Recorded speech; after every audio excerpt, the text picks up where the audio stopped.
여러분이 매일 먹는 그 음식이 암세포를 키우고 있다면 지금 이 순간에도 여러분의 몸속에서 암세포들이 파티를 벌이고 있을지도 모릅니다.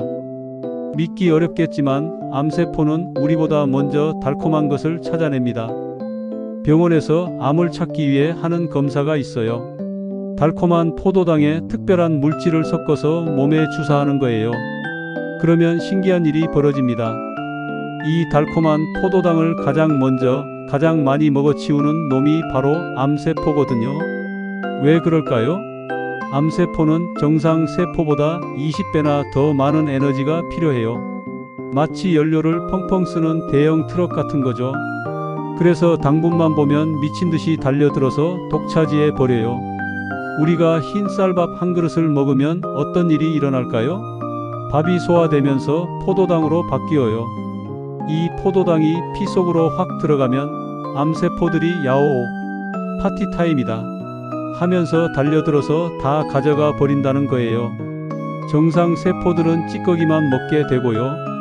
더 무서운 건 뭔지 아세요? 당분을 많이 먹을수록 암세포를 키우는 성장 호르몬까지 나온다는 사실이에요. 이건 마치 암세포한테 먹이도 주고 영양제까지 같이 주는 격이에요. 그래서 많은 분들이 그럼 탄수화물을 아예 끊어야 하나요?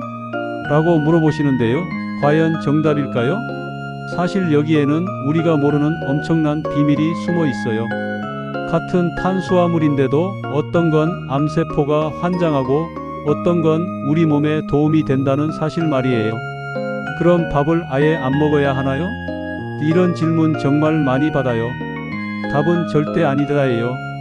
우리 몸도 탄수화물이 필요하거든요. 핵심은 속도예요. 같은 탄수화물이라도 어떤 건 몸속에서 번개처럼 빨리 흡수되고 어떤 건 거북이처럼 천천히 흡수돼요. 빨리 흡수되는 놈들이 바로 암세포가 좋아하는 나쁜 탄수화물이에요. 흰 쌀밥을 먹으면 어떻게 될까요? 입에서 씹자마자 바로 당분으로 바뀌기 시작해요. 위에서 소화되면 순식간에 피로 쏟아져 들어가죠. 이때 암세포들이 와 뷔페다 하면서 달려들어서 다 가져가 버려요. 반대로 채소는 어떨까요? 채소의 80%는 우리가 소화할 수 없는 섬유질이에요. 이 섬유질이 마치 브레이크 역할을 해서 당분이 천천히 흡수되게 만들어줘요.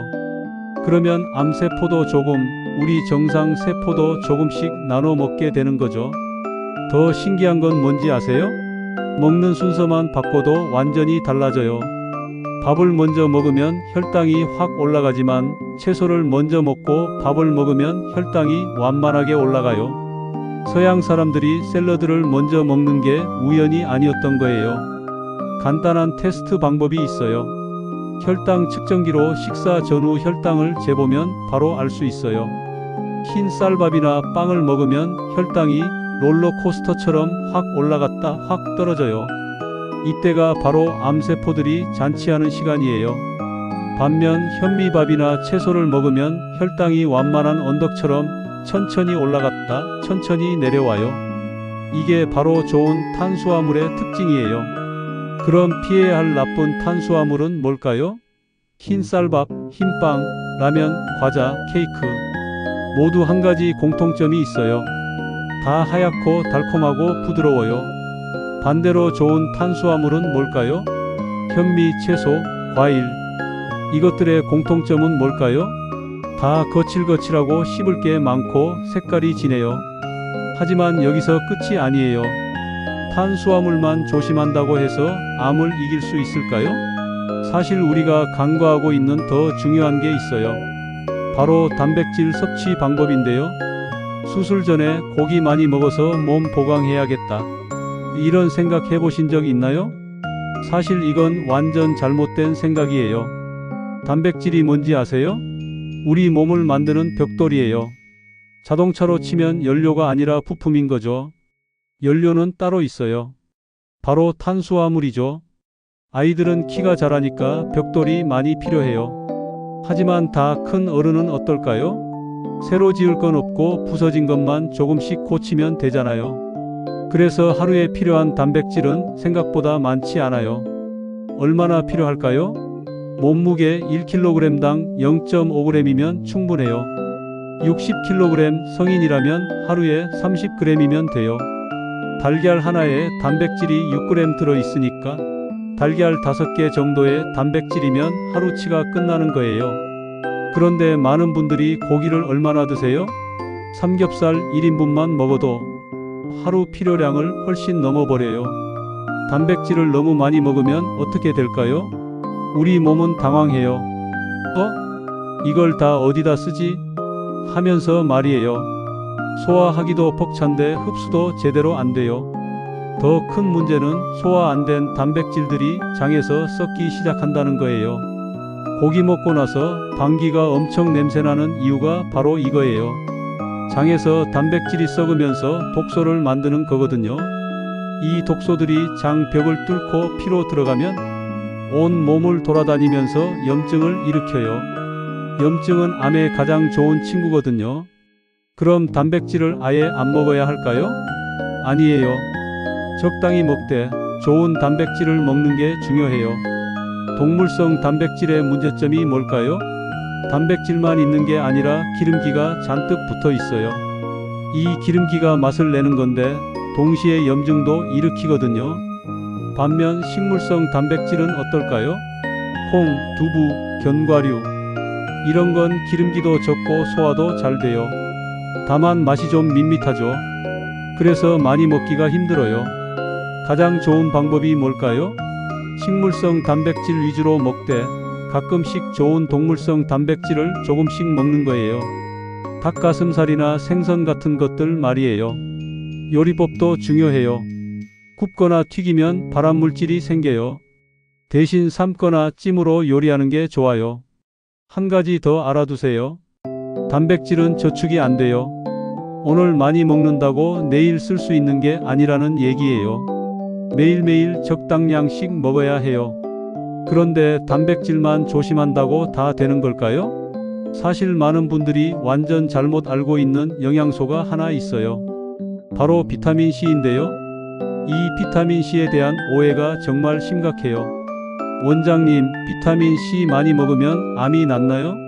이런 질문 정말 많이 받아요. 답부터 말하면 비타민C는 마법의 약이 아니에요. 비타민C에 대한 가장 큰 오해가 뭔지 아세요? 많이 먹을수록 좋다는 생각이에요. 이건 완전 틀렸어요. 비타민C는 정말 신기한 놈이에요. 적게 먹으면 우리 편이 되고 많이 먹으면 적이 될 수도 있거든요. 마치 칼 같은 존재예요. 요리할 때는 도움이 되지만 잘못 쓰면 다칠 수도 있잖아요. 적은 양의 비타민C는 뭘 해줄까요? 우리 몸의 녹슨 부분을 깨끗하게 닦아줘요. 면역력도 높여주고 피로도 풀어주고 피부도 좋게 만들어줘요. 이게 우리가 아는 착한 비타민C예요. 그런데 엄청 많은 양을 먹으면 완전 반대가 돼요. 우리 몸속 세포들을 공격하기 시작해요. 이상하다. 좋은 놈이 나쁜 놈으로 변했네? 맞아요.